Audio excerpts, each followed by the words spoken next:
everybody. Welcome to another episode of Road to Disclosure. I'm your host, David. It's the 8th of February. It's around 1 o'clock in the afternoon. Wanted to do an episode on the halftime show from last night's Super Bowl. Why are halftime shows significant? If you've seen in previous years and even this past year, they always include a level of occult significance, occult programming in this sense. Last night was definitely no different from previous years. Try to remember some of the artists. I was going to show in footage of previous artists in their halftime shows: Madonna, Michael Jackson, Beyonce. I think last year's was J-Lo and Shakira, Coldplay, Maroon 5. So they all, whether in the costumes, whether in the stage setup, how the interaction is within the audience that's on the field with the performers. There's always a level of occult significance. Symbology is very important to the elite. So I just kind of want to reference some of this stuff in last night's airing of the performance by the Weeknd, who was essentially the lone star in the halftime show. So we'll go to the video. One of the things I do want to reference real quick, Pepsi logo. So logos are corporate logos. You can see the Pepsi logo has changed over time. I found this website last night. So there's different reasons why logos are used. They're all associated with occult references, symbology. An example would be the Gmail. Gmail logo is actually in the form of a Masonic apron. That's one of the more obvious ones. But the all-seeing eye is huge in a number of media outlets, like ABC or CBS. One of those has like all-seeing eye. All right, so going into the performance. National Football League welcomes you to the Pepsi Super Bowl 55 halftime show. Now I'm gonna reference some stuff. I'm not gonna go through this whole thing. One of the things that struck me right away in this was the Pepsi logo, which is why I checked in the website that I just showed you. But also the lights surrounding this. You guys can make your own determination, which is key in all of this. Make your own conclusions. Don't necessarily just utilize my conclusions, because I'm not always right. But certainly the 17th letter of the alphabet becomes pretty evident from the display of this. You guys can look for yourselves.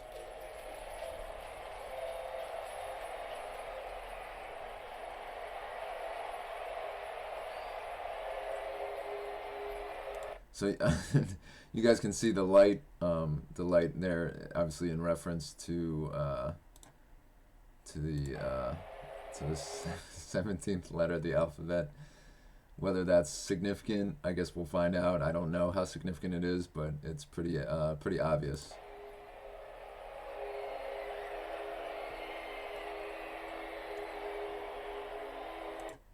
So just to fast forward through some of this.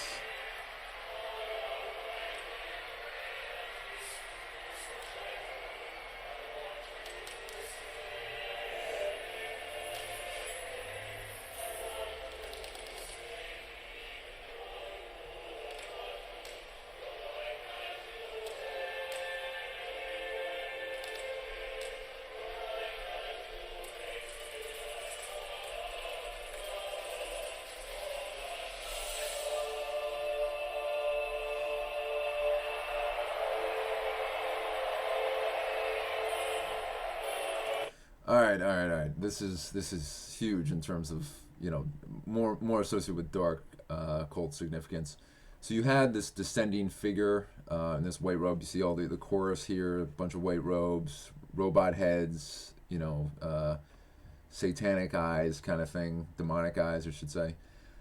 So, so what's significant? I didn't realize until last night the Weeknd's real name. His first name is Abel. Why is that significant? If you guys actually go and look up, obviously Cain and Abel. That's what came to my mind when I had seen somebody called the Weeknd Abel. And the story of Cain and Abel, obviously in the Old Testament, between the two sons of Adam and Eve, Cain eventually kills Abel.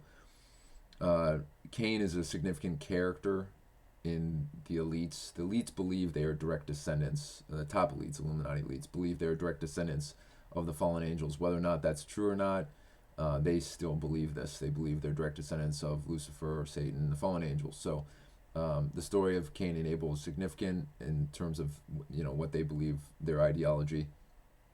And in this sense, the fact that the Weeknd's named Abel, and you saw how obviously the fallen angels, you saw it in the video, a descending figure, which is indicative of these fallen angels, so to speak. And then you see this ray of light here where Abel comes out. So it's just whether or not this is going to end up being like some kind of sacrifice, we'll see. But it's significant.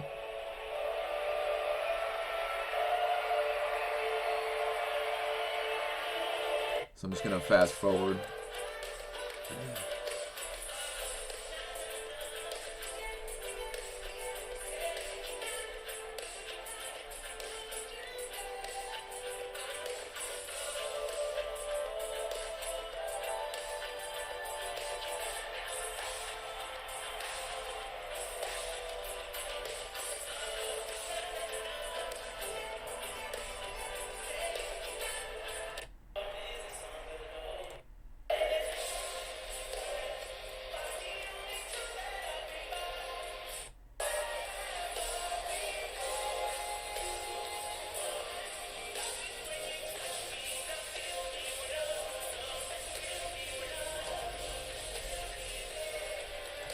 All right, so what's significant? You can see the background. There's obviously overtones of like red and blue, but you can see the picturesque background. It's definitely very dystopian or apocalyptic. That's obviously done on purpose. All this stuff is done on purpose. Nothing is left to just regular happenstance. This is all designed on purpose. I'm not sure what the significance is of the words in the background. Obviously, this is a cityscape that you see in the background. The words might actually be associated with his music videos, possibly. I didn't do enough research into that. Maybe you guys can comment. But again, he's the doors are opening. He's going into this light box, which is certainly strongly suggestive of maybe going into heaven, light.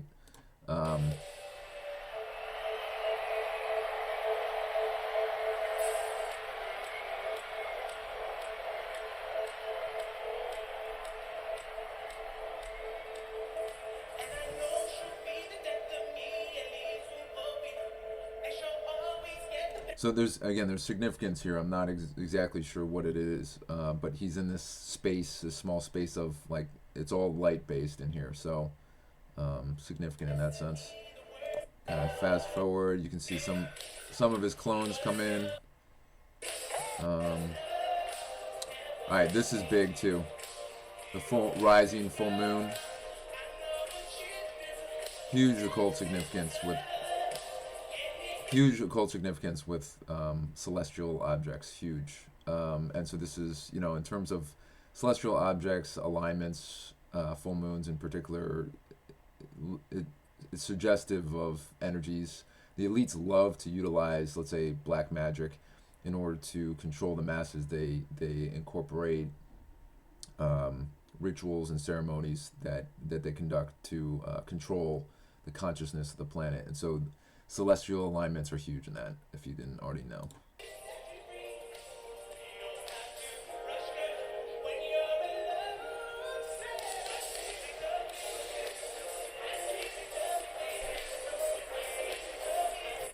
All right, so you see in the background there's a building that is like almost directly next to him. Again, this is all done on purpose. You can see it's an 8-pointed star. So real quick, going to descriptions of 8-pointed stars, and you look this up in Babylonian symbolism. The goddess Ishtar, which I believe was Isis, is represented by an 8-pointed starburst. She's associated with the planet Venus. Venus is associated with Lucifer. The giver of light is what they call Lucifer. So you can guys see some of these references here if you want to look into it more. Certainly, it's a symbol of hope in some capacities, achieving balance. So everyone kind of interprets these things differently, but it's definitely indicative of occult references. This was big too. The eight-pointed star of the Anunnaki, if you guys don't already know.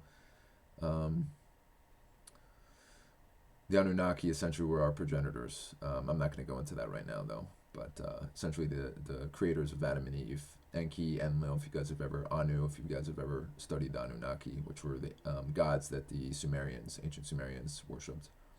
So you guys can look at some of this if you really want. Go back to the video.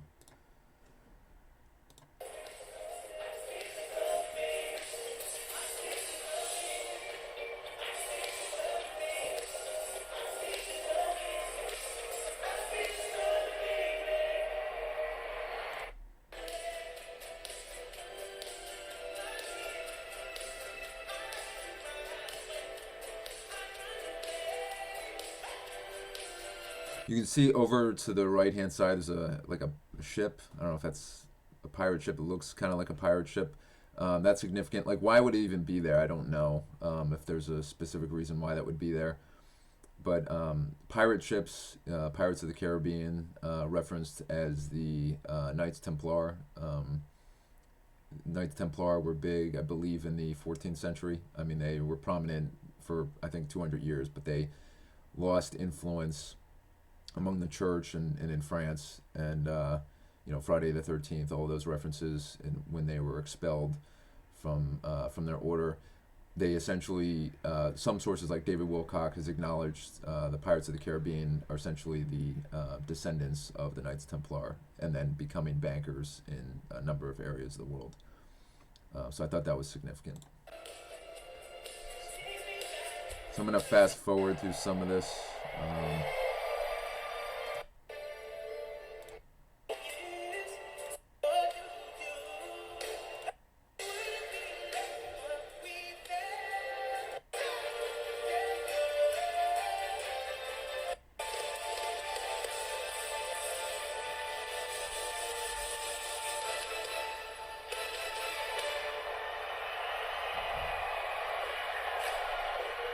So I mean, the Weeknd, he's actually a good performer. Unfortunately, he's controlled by the elites. I actually like his music, but I mean, some of it's obviously dark and disturbing. But all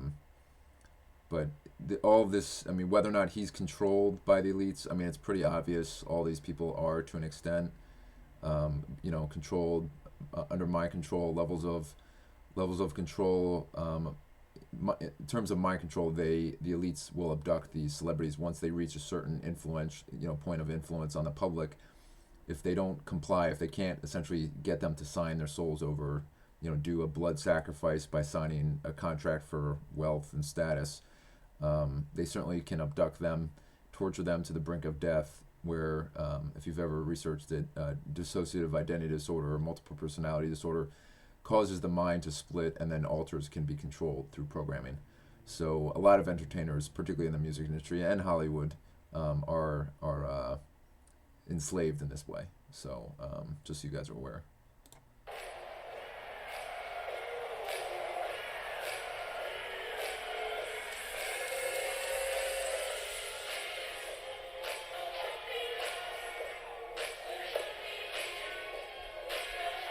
Again, more of the same overtones, very dystopian or apocalyptic. You have all of these kind of robotic dancers, in masks or bandages. These are considered clones, and if you didn't already know, clones are actually a real technology that the elites use. So it's real. Usually, it's more associated with the secret space programs, the extensive technology, advanced technology that's used in the secret space programs. Those breakaway civilizations are more significant than they have access to on the surface of the planet, whereas like clones can last for like a year or two. In the secret space programs, they can essentially last a lifetime. So different levels of technology, but I think this is what this is representing is clones. Whether it's associated with the clones of Abel, whatever, they're all in sync here. They're all marching in sync, so it's significant.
This was also kind of significant that I noticed. You guys can determine what you think this symbol is, or what this, why. Again, the fact that they're all aligned in certain ways, this is all significant. I mean, you guys can determine what you think that is, but nothing is left to chance in this.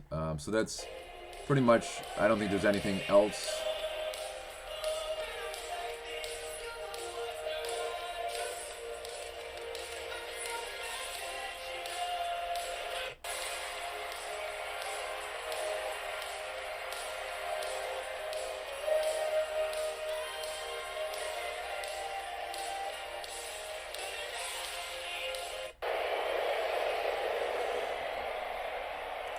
So I don't know if they all died or they all laying on the field, and that might be referencing death. I don't know.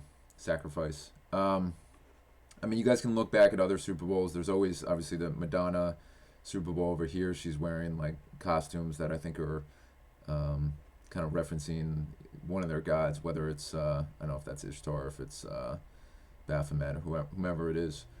You guys can actually look up, you know, you can even research occult halftime shows. So different stuff will come up, and you guys can research it yourselves. But just the fact that this stuff is, you know, millions of viewers, people view this, like the whole world views the Super Bowl. Halftime show is big, so you have such a captive audience to watch this stuff. And the level of programming or mass mind control that exists, there's, whether or not you guys believe it, there's frequencies that are emitted from your television, your computer screen, whatever, that are there to control your mind. Extensive technologies. I mean, if you go back and kind of research like what the Nazis did in their concentration camps, and then through Operation Paperclip, the United States brought thousands of Nazi scientists over. And so the CIA started to delve into the mind control things as well. And my understanding is that in like the 1980s, 1990s, millions upon millions of dollars were spent researching and utilizing technologies that could be used in mass mind control and other areas. Wall Street's huge, utilizing that technology to enslave the population, even civilians, not just celebrities. But I mean, I might do more videos later on that. I just wanted you guys to kind of get my perspective and some, you know, some insights. So hopefully you found that interesting. So yeah, thanks for watching, everybody.